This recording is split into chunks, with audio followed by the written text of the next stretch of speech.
Assalamualaikum warahmatullahi wabarakatuh. Waalaikumsalam warahmatullahi wabarakatuh. Selamat pagi, semangat pagi untuk semua para hadirin dan khususnya Bu Sri Yubaidah ya, STMT Kepala Dinas Lingkungan Hidup Kabupaten Gresik. Kami ucapkan selamat datang di kampus UMG, Bu. Semoga sehat selalu, Bu.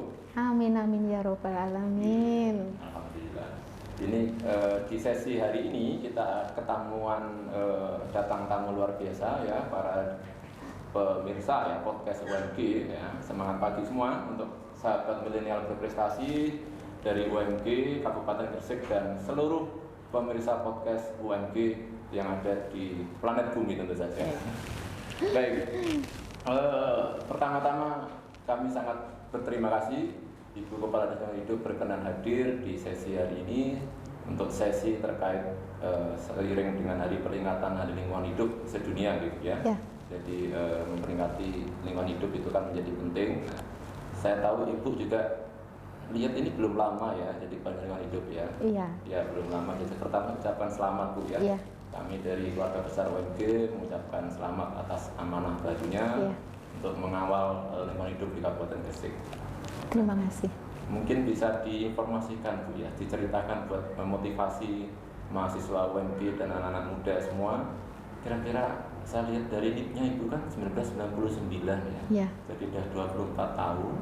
Sekarang terus menempati posisi yang sangat tinggi dan strategis. Kira-kira seperti apa itu? Iya. Kalau bilang tinggi dan strategis bagi saya itu bukan menjadi puncak segalanya. Bagi saya itu saya merasa bahwa hidup ini harus bermanfaat bagi orang lain. Saya juga tidak tahu bahwa qadar Allah mengarahkan saya sampai di posisi sekarang. Itu pertama. Kemudian saya bekerja di pabrik waktu itu, di pabrik PT Jaya Boral. Kemudian saya bersuamikan dan suami menginginkan saya masuk pegawai negeri. Kemudian saya berpikir apa yang saya kerjakan di pegawai negeri begitu. Tetapi karena nurut sama keputusan dari suami, akhirnya saya mencoba untuk tes. Akhirnya alhamdulillah saya masuk pertama. Memang pegawai negeri identik dengan yang nganggur, tidak ada plan, padahal saya di posisi waktu terakhir di Boral itu sudah posisinya lumayan begitu nggih. Tetapi balik-balik lagi nurut sama suami, sehingga saya harus berusaha untuk mengubah perilaku saya sesuai dengan yang pernah saya terapkan di perusahaan. Jadi saya harus schedule hari ini ngapain, saya harus berbuat apa begitu. Berjalannya waktu, saya berusaha juga sekolah di sini loh, di UMG. Jurusan apa Bu? Saya dulu teknik industri, karena memang nggak ada teknik kimia. Nah maksud saya itu kenapa saya milih UMG waktu itu, karena memang kredibilitasnya luar biasa, perkembangannya luar biasa untuk di Kabupaten Gresik ini ya. Sampai hari ini Bu, alhamdulillah. Sampai hari ini alhamdulillah ya. Jadi setelah itu saya belajar di UMG, kemudian lagi berjalannya waktu ada beasiswa. Jadi waktu itu saya berada ditempatkan di dinas kebersihan. Dulu itu kebersihan jadi dinas. Oh gitu. Nggih. Kemudian dinas kebersihan ini dilego lagi, dicampur sama dinas PU. Nah, ada beasiswa dari Kementerian PU. Akhirnya saya berusaha untuk mencoba. Alhamdulillah lolos saya. Akhirnya saya kembali lagi ke kampus saya, yaitu di ITS di manajemen aset. Saya kembali lagi, saya loncat lagi dengan ilmu yang lain, namanya teknik sipil. Nah, dari kimia, industri, dari sipil, tapi ya enggak sepinter-pinter begitu ya, dapatnya cowel-cowel begini. Tetapi tetap saja ilmu dimanapun apapun ternyata bermanfaat sekali. Dari situ saya banyak belajar dari industri itu. Di situ ada manajemen ekonomi. Di situ saya gunakan di S2 saya. Dan alhamdulillah S2 saya dari 2 tahun saya bisa menempuh 1 tahun. Oh luar biasa Bu ya. Nggih, alhamdulillah. Padahal itu saya sudah punya anak. Ternyata satu hal kata kunci untuk kaula muda dan generasi milenial sekarang, tidak ada kata menyerah. Tetap semangat, insya Allah ada jalan. Allah akan membimbing ke arah sana. Itu pesan untuk teman-teman milenial muda ya di UMG dan Gresik khususnya. Ya, jadi itu cerita saya. Kemudian saya sempat terpelanting ke PU karena kan saya teknik industri, teknik sipil, kan S2 saya disesuaikan lagi. Jadi saya langsung 3B lagi. Dari 3A 2 tahun langsung saya 3B. Karena memang kalau di beasiswa itu ada penyesuaian ijazah otomatis. Begitu nggih. Jadi saya setelah 3B kemudian saya ada di PU.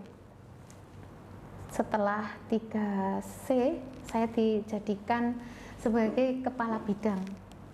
Teman-teman sih bilang sangat cepat sekali untuk mencapai ke tangga-tangga itu dari seorang Sri Subaidah yang staf dari golongan 2C. Saya juga nggak tahu qadar Allah yang mengarahkan ke sana. Nah, setelah itu di sana saya menangani, ada yang menarik waktu itu di UPT Lab. Saya pernah di UPT Lab ya. Jadi lab itu belum pernah ada di Kabupaten Gresik. Kemudian saya dilantik menjadi kepala UPT Lab. Saya tidak punya staf, saya tidak punya peralatan, saya tidak punya kantor maupun tempat duduk. Tetapi apakah kita harus menyerah? Kalau milenial tidak ada kata menyerah. Akhirnya yang gudang itu kita sulap dan kita bergerak untuk menuju ke akreditasi. Lab itu kan harus ada akreditasi nih.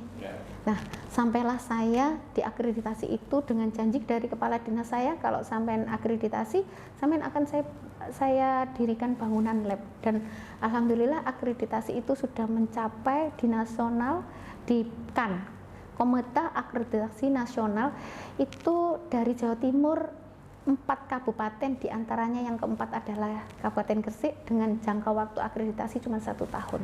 Luar biasa. Dengan keterbatasan tadi. Dengan keterbatasan tidak mengira. Jadi saya melihat alat-alat yang ada di gudang, yang dari DAK, yang tidak digunakan, saya pilih mana-mana yang masih bisa digunakan.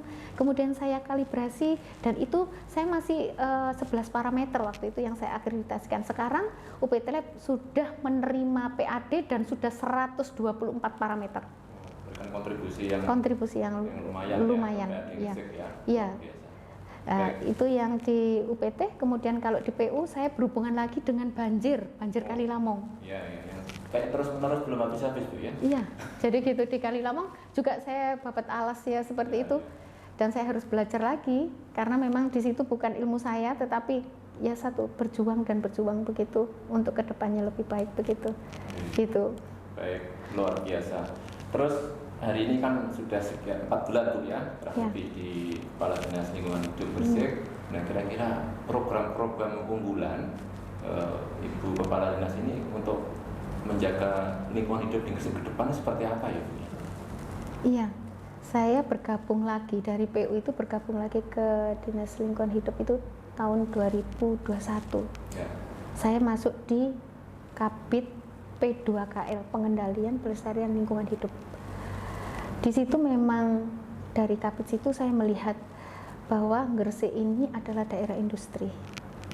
Apa-apa program-programnya itu sudah saya susun. Jadi pertama programnya itu ada program Nawakarsa Pak Bupati, yaitu Gresik Lestari.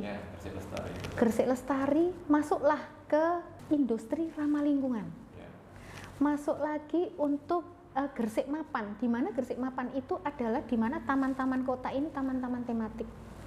Dari Nawakarsa itu kita breakdown bahwa ada beberapa, yaitu pertama Dinas Lingkungan Hidup akan berupaya untuk membuat taman-taman tematik, di mana taman-taman tematik ini nanti mengusung penghijauan karena Gresik ini adalah daerah industri. Daerah industri itu diperlukan oksigen kan. Nah, itu kita harus memperbanyak taman. Tetapi tamannya itu yang bagaimana? Taman yang di situ bisa ada people manusia. Jadi taman yang bisa digunakan untuk, ada kan taman yang cuma ada di median, yang bisa dilihat tanpa ada. Di situ saya mau memanfaatkan generasi muda yang sukanya itu kongko, tetapi kongkonya itu positif begitu. Jadi memperbanyak ruang publik. Ruang publik hijau, istilahnya seperti itu, ke satu itu. Kemudian yang kedua, saya lihat industri itu banyak. Gimana caranya industri ini ramah lingkungan? Kita coba taat dulu aja deh. Akhirnya kita membuat Brilliant. Bina Industri Ramah Lingkungan. Seperti apa sih Bu Bina? Jadi kami ada aplikasi itu ada di webnya DLH, bahwa aplikasi itu mendorong industri ramah lingkungan. Setiap pelaporan itu dimasukkanlah di dalam aplikasi itu, kita bisa melihat. Jadi ada sekitar 2000 industri di Kabupaten Gresik. Kalaupun kita mau pengawasan itu sangat terbatas, karena paling maksimal kita cuma 100 per tahunnya. Tetapi industrinya masih 2000, itu seperberapanya. Gimana cara mengatasinya? Yaitu dengan menggunakan aplikasi. Setiap 6 bulan sekali itu mereka kan memberikan ini laporan. Nah, laporan itu langsung dia dari sana, nggak usah susah-susah, tinggal online. Kita lihat kalau dianya melebihi baku mutu langsung merah. Langsung itu ada notif dan masuk ke WA-nya yang punya akunnya di situ. Langsung apa yang harus ditindaklanjuti, dia ulang lagi atau bagaimana, ada kendala apa, dia akan komunikatif di situ. Ya, betul. Jadi itu yang kami lakukan, jadi melakukan pembinaan. Nanti itu ada klasifikasinya. Dia sudah, kalau di KLHK itu ada warna merah, hijau, kuning, ada. Ya. Kalau di kita itu ada yang scrub. Jadi kita pakai nama brilian, ada gold, jadi pakai nama-nama seperti itu. Ya. Biar beda dengan lingkungan. Kemudian itu dari P2KL. Kalau dari sampah bagaimana? Program kami inovasi pembuatan sampah menjadi bahan bakar non fosil, pengganti batu bara. Dan alhamdulillah kemarin di tepat Hari Lingkungan Hidup sudah di-launching sama Pak Bupati terkait itu. Dan berencana keduanya adalah kami akan membuat TPST Belahan Rejo di wilayah selatan, biar enggak sampah itu dibawa ke kota. Jadi di selatan itu kami ada TPST Belahan Rejo, di mana TPST itu akan sama dengan TPST yang di TPA Ngepe, bahwa ada alat yang bisa membuat pengelolaan yang pakai RDF itu. Kenapa kok kami mengambil RDF, Bu? Karena industri di kami itu banyak. RDF ini sebenarnya bisa dimanfaatkan untuk industri-industri. Dan yang sudah berjalan adalah pabrik semen, Mas. Pabrik semen itu bilang ke kami mau dengan MOU berapapun kami ambil. Tetapi komitmen dari Pak Bupati, produk dari RDF kami harus ke UMKM. Kenapa? Itu ada hubungannya dengan keterkaitan pengangkatan untuk merendahkan nilai kemiskinan. Dengan UMKM otomatis bergerak, UMKM-nya berjaya, di situ ada orang-orangnya, sehingga dia bisa memberikan pendapatan yang lebih, begitu. Efek lah. Iya, betul. Dan itu tadi yang tamannya sudah, sampahnya sudah, untuk industrinya sudah. Itu program-program kami. Baik, luar biasa. Jadi saya juga melihat taman-taman di Gresik, ya, salah satu yang baru di dekat Terminal Bunder, Bu, ya. Iya. Ya, semoga nanti ruang publik semakin banyak, kepala dinasnya perempuan kan sentuhannya beda, ya. Kalau Surabaya bisa menghijau, Bu Risma sampai sekarang, saya yakin nanti dengan sentuhan Bu Zubaidah Gresik juga akan semakin menghijau, Bu, ya. Kita doakan bersama, ya, sahabat teman-teman. Amin. Baik, luar biasa. Nah, 5 Juni kemarin kan Hari Lingkungan Hidup Internasional, Bu, ya. Beat Plastic Pollution. Ya, kira-kira itu kalau disederhanakan, bisa nggak kira-kira dibumikan di Gresik seperti apa, ya, Bu? Sebelum Hari Lingkungan Hidup, kami itu sudah menerapkan itu, Mas. Jadi sebenarnya kami pada tahun 2021 itu kami sudah ada perda terkait masalah pengurangan plastik sekali pakai. Tetapi di saat saya menjabat, loh, kenapa ini kok tidak dilaksanakan? Pertanyaan saya seperti itu. Kemudian kami bumikan pada bulan Februari pas saya setelah dilantik tahun 2022. 1 tahun, Mas, sempat. Nah, kemudian apa sasaran yang pertama? Sasaran pertama adalah saya memilih retail modern. Kenapa kok retail modern? Karena terus terang retail modern ini adalah sudah bertumbuh menjamur di Kabupaten Gresik. Saya menangkapnya lebih mudah karena apa? Gaya hidup orang Gresik ini sudah kayak metropolis, begitu.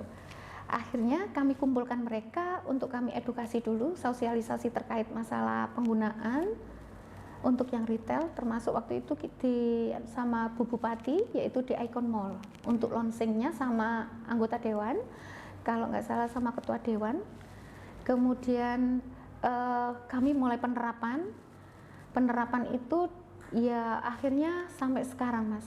Di Gresik itu sudah tidak ada sampah plastik untuk yang retail modern, termasuk di Grace Mall, di Icon Mall, di Serikat Jaya, terus Alfamart, Indomaret sudah tidak menggunakan sampah plastik lagi, kantong plastik sekali pakai. Jadi bahasa Gresiknya nggak bawa kresek gitu ya? Nggak bawa kresek. Iya. Tapi program ini tidak berhenti Mas. Setelah kami retail, kami sudah mulai menggagas untuk ke pasar tradisional. Oh, iya. Jadi kami sudah ada by step, setelah di sini kita kemana begitu ada planningnya. Jadi tidak berhenti di situ, tidak awal banget begitu. Jadi kemudian kita terapkan dengan SE, surat edaran Pak Bupati, bahwa seluruh kegiatan diusahakan untuk memakai tumbler, tidak memakai botol plastik. Ya, baik. Jadi kalau Masnya mampir ke rumah saya, ke rumah maupun di kantor maupun di mobil saya boleh dicek, tidak ada botol plastik Mas. Kami usaha untuk tetap komitmen begitu ya dengan apa yang kita itukan begitu. Baik, luar biasa ya Bu. Nah, ini yang terakhir Bu ya, pertanyaan sahabat milenial muda di Gresik, di UMG dan seluruh pemirsa podcast UMG ya. Karena kedatangan beliau ini kami sulit juga menghubungi jadwal beliau yang padat. Alhamdulillah akhirnya ketemu. Ya, di akhir pertanyaan ini, Gresik kan ketika dirilis terkait investasi ya di Jawa Timur itu kan tertinggi ya, kalau nggak salah year on year dibandingkan tahun lalu 2023 dibandingkan 2022 itu kan kalau nggak salah 36% itu kontribusinya dari Gresik ya di Jawa Timur ini. Artinya salah satunya kan PT Freeport ya, yang salah satu investasi terbesar di Gresik itu ya. Tapi dalam konteks regulasi undang-undang tentang perseroan terbatas ya, nomor 40, undang-undang tentang penanaman modal itu kan ada tanggung jawab sosial perusahaan Bu ya. Nah kira-kira di tengah investasi yang bertumbuh, nah gimana perusahaan bisa sustain, peduli dengan masyarakat sekitar, lingkungan hidup. Nah kira-kira gimana Bu? Kira-kira kita bersama bisa menjaga itu? Iya, memang kalau kita sudah memilih Kabupaten Gresik adalah sebagai industri dan juga sebagai investasi, berarti memang ada efek ya, efek domino. Jadi seperti kalau kamu memilih ini ya resikonya seperti ini. Tetapi bagaimana kita bisa meminimais sebuah resiko? Untuk menjadi sustain sebuah perusahaan itu ada 3 pilar ya Mas ya. Bahwa ada profit, dia menggabungkan 3 profit ini keuntungan. Kemudian people, masyarakat. Kemudian yang terakhir adalah lingkungan, planet. Ya. Dari ketiga ini kita harus membuat, dalam artian dalam sebuah industri itu harus membuat gimana manajemennya ini bisa sustain, yaitu dari dia berkolaborasi ketiganya ini. Kalau dia tidak menggunakan lingkungan, tidak lama Mas, diunjuk rasa, pedot Mas, istilahnya seperti itu. Dengan dianya menggunakan 3 pilar ini, nanti investasi mereka akan tetap masuk. Itu kenapa? Karena di situ ada kebarokahan. Kebarokan itu apa? Memang kan ini sudah menjadikan qadarullah ya. Kalau kamu perhatian sama orang, kamu akan diberikan orang itu perhatian. Kalau kamu perhatian sama lingkunganmu, dalam artian lingkungan yang akan memberikan efek positif ke industri itu. Dulu itu masih ada izin B3, ada izin emisi, ada izin limbah cair. Sekarang hanya ada 1 izin, namanya izin berusaha. Di dalam izin berusaha itu ada persetujuan lingkungan, yang dulu izin lingkungan menjadi persetujuan lingkungan. Di dalam persetujuan lingkungan inilah kita bisa mengikat sebelum perusahaan ini berdiri, kalau tidak sesuai dengan baku mutu yang produk yang dihasilkan, tidak bisa kita berikan izin. Begitu. Baik. Kelanjutannya bagaimana? Setelah berjalan semisal, perusahaan ini di dalam dokumen AMDAL-nya kita ikat Mas, di mana di dalamnya itu harus ada RTH. RTH yang harus dimiliki atau harus dipenuhi sebuah industri sekitar 10%. Tetapi di perda kita, jadi dari aturannya 10%, tetapi di perda kita itu sampai 20%. Mas. Tinggi ya, ruang terbuka hijau Bu. Ya, kita usahakan ke sana karena memang kita berusaha ke sana. Tapi yang bisa masih yang baru-baru. Untuk yang lama itu masuk ke Brilliant. Tadi kan dia di Brilliant itu nanti kita kenapa kok enggak ada tamannya, enggak ada tumbuhan hijaunya. Ada pohonnya. Iya, betul. Kita akan mempushnya di pas pengawasan begitu. Kemudian juga masalah sampah kita ikat juga. Kalau di dalam kawasan industri kita wajibkan mereka harus memiliki TPS. Ada pemilahan dulu, Mas.